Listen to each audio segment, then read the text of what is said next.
Сайн байцгаана уу бүгдэндээ энэ өдрийн мэндийг хүргэе. За өнөөдөр бүгдээрээ зураг болон баримлын хэрэгслүүдийн талаар үзэх болно. За энэхүү хичээлийг Эрдэнэ тим сургуулийн төвийн багш Явган Баяр миний бий хүргэж байна. За агуулга нь хар болон өнгийн харандаа тэтгэрийн туслах хэрэгсэл, нүүрс харандаа болон түүний туслах хэрэгсэл, тосон харандаа буюу crayon, за баллуур, үзгэн болон зураг, гуаш усан будаг, тосон будаг, акрилик будаг болон тэтгэрийн туслах хэрэгсэл, зургийн дэвтэр Canva, мото цаас. За баримлын шаврын төрөл ба тэтгэрийн туслах хэрэгсэл, силикон буюу хэв авах хэрэгсэл, за гипс, санал болгох дэлгүүрүүдийг та бүхэнд хэлж өгнө. За нэгдүгээрт хар болон өнгийн харандаа тэтгэрийн туслах хэрэгслийн талаар үзье. За хар өнгийн харандаанд HBF гэсэн 3 үсгийн тэмдэглэгээнүүд байдаг. H нь hard буюу хатуу гэсэн үг. H нь өндөр байх тусам илүү хатуу, харандааны бал нь илүү хатуу болоод тэгээ хар өнгө багтай гардаг. За B өнгө нь black гэсэн үг. B нь өндөр байх тусмаа хар өнгө нь илүү тод гарч өгдөг. За F нь firm буюу эсвэл fine гэсэн үгний төвчлөл юм. За бөхбат эсвэл сайн гэсэн үг нэ. За HP гэдэг нь дундаж хатуутай, бас дундаж хар өнгөтэй харандааг хэлдэг. H нь хатуу харандаа гэсэн энэ хоёрын яг завсрын харандаа нь F болдог. За эндээс бүгдээрээ H, B өнгийн харандаануудын ялгааг харж байна. За энэ 3 тэмдэглэгийг одоо бүгдээрээ тайлбарлаж өгнө. За эхнийх нь graduated shading гэж байна.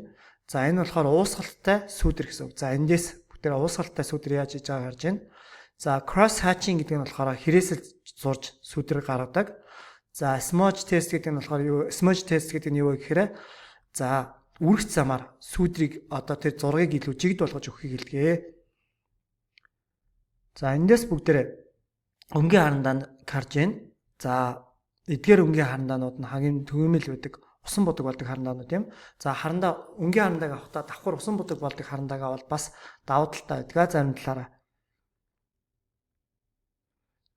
За одоо бүгдээрээ яах юм гэхээр хар болон өнгийн харандаа будалтыг илүү жигд болгохын тулд яадаг вэ гэдгийг үзье. За эхнийх нь болохоор ийм blending stamp pencil буюу энэ яг уусгалт хийж өгдөг, жигдрүүлж өгдөг, өнгийн жигд болгож өгдөг юм цаасан харандаа байдаг. Хоёр дахь нь биерээр хүмүүс өнгийг жигд болгож өгдөг. Гурав дахь нь хөвөн буюу салфеткээр өнгийн жигд болгож өгдөг.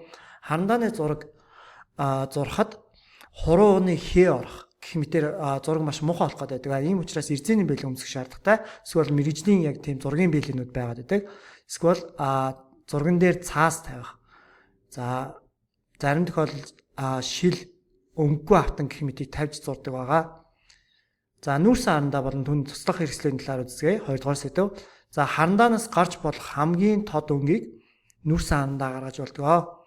За нүүрс харандаа зураг нь янз бүрийн юмд амархан үрэгдээд эсвэл өөрөө нүүрс нь унаад өнгө нь улам бүдэрээд байдаг учраас хамгаалах цацлага засаж өгдөг байгаа.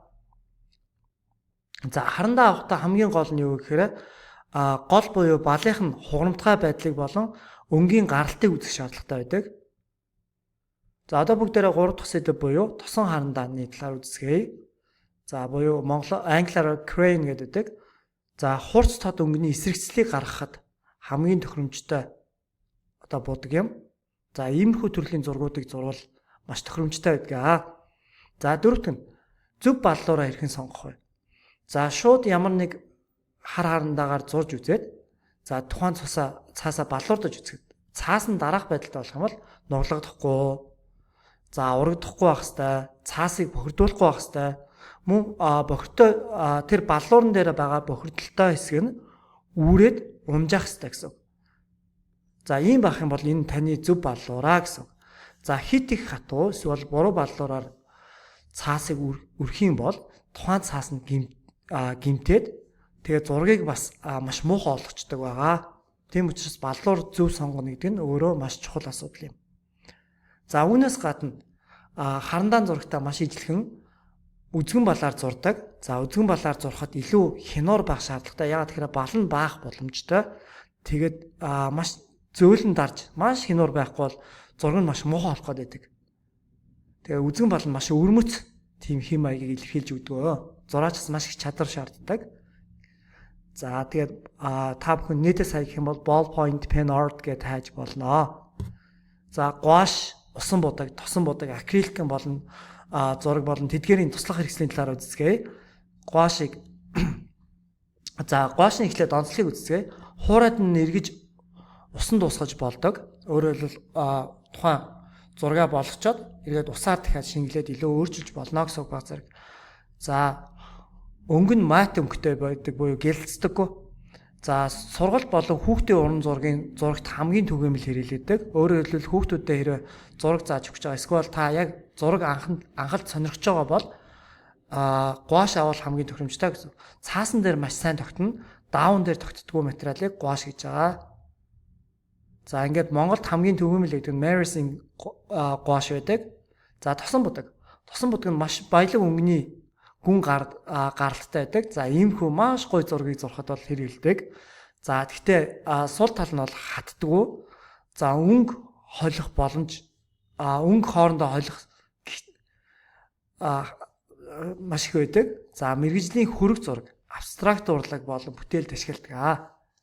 За гадаргуу багс болон орчныг цэвэрлэхэд уусгагч бодисоор цэвэрлж өгдөг. Тийм тусгай уусгагчаар цэвэрлэдэг тосон будгийг цэвэрлэдэг байгаа. За дараач нь усан будаг. Хөнгөн тунгалаг өнгө гаргадаг. За усан будгийн техникээр зурсан зургууд бас маш гоё харагдаад байдаг. Тийм онцгой харагддаг. Ус их хэргэлдэг тул цаасны чанар чухал. За хуурай болгосны дараа дахин засварлахад хэцүү байдаг. За эскиз, ландшафт, хөнгөн зураглал тохиромжтой. Өөрөөр хэлбэл хөнгөн илүү хөнгөн тийм гар ажиллагаагаар гарын тэр ажиллагаа маш их шаардаад байдаг санагдаад байдаг шүү. За акриликэн зураг. Усан суурьтай боловч хатсны дараа усан дуустдаггүй. За түргэн хатдаг, хурдан ажиллахад тохиромжтой, металл, мод, хуванцар дээр зурж болдог. Гэрийн декор, poster, хобби бүтээл тохиромжтой. За иймэрхүү зургуудыг зурхад маш тохиромжтой байдаг. За одоо бүгдээрээ зургийн дэвтэр болон Canva, Moto цаасны талаар үздэсгэе. За эхнийх нь болохоор харандаан зургийн дэвтэр гэж байгаа. За Sketchpad гэж байдаг. За тухайн яг дэвтэр дээр Sketchpad гэж бичсэн байгаа л гэсэн үг нөхөд. За харандаа гэдэг нь харандаа, нүрс, баллуур үзгэнд ерөнхийдөө төсвөртэй байдаг. Хөнгөн жинтэй цаастай 80-120 г 1 метртэй 80-120 г-тай байдаг. Гадаргуун жигд өнгөтэй. Жигд тийм байдаг. Хоёрдугаар нь гуаш, акрилик зургийн дэвтэр гэж байгаа. За энэ болохоор гуаш, акрилик болон маркераар зурхад тохиромжтой байдаг. Дунд зэргийн зузаантай буюу 120-с 160-аас 200 г жинтэй байдаг 1 метр нь. За тэгээд гадаргуун барцгар байдаг. За усан будгийн дэвтэр буюу watercolor pad гэж байгаа.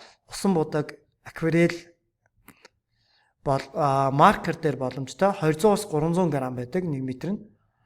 За ихэнхдээ болохоор cold press буюу барцгар тийм гадаргуутай байдаг. Тосон будгийн дэвтэр.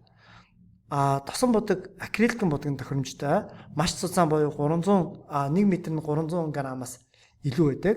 Гадаргуун гүрэнттэй буюу тосноос хамгаалттай байдаг. За холимог техникийн дэвтэр гэж байдаг. За олон төрлийн зүйлс одоо зургийг зурхад тохиромжтой байдаг. Энэ 180-аас 250 г байдаг гэсэн. За тэгэхээр энэ та бүхэн хэрвээ сонгох гэж байгаа бол яг төрөлтөө зориулаад сонгож болно. Ямар төрлийн зурагаас хамаарат эсвэл холимог техникийн дэвтэр гэж яг ингэж mixed media art media pad гэсэн дэвтэр авах боломжтой байна.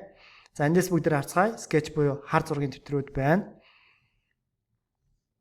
За гуаш буюу гуаш энэ дэвтэр байна. За watercolor буюу усан будгийн дэвтэр байна. Гуаш, акриликэн будгийн дэвтэр. За энэ үг нь гуаш биш усан будгийн дэвтэр шүү хүмүүсээ. За тосон будгийн дэвтэр. За mixed media буюу ямар ч төрлийн зураг зурах боломжтой дэвтэр байна. За одоо Canva-нуудыг харцгаая.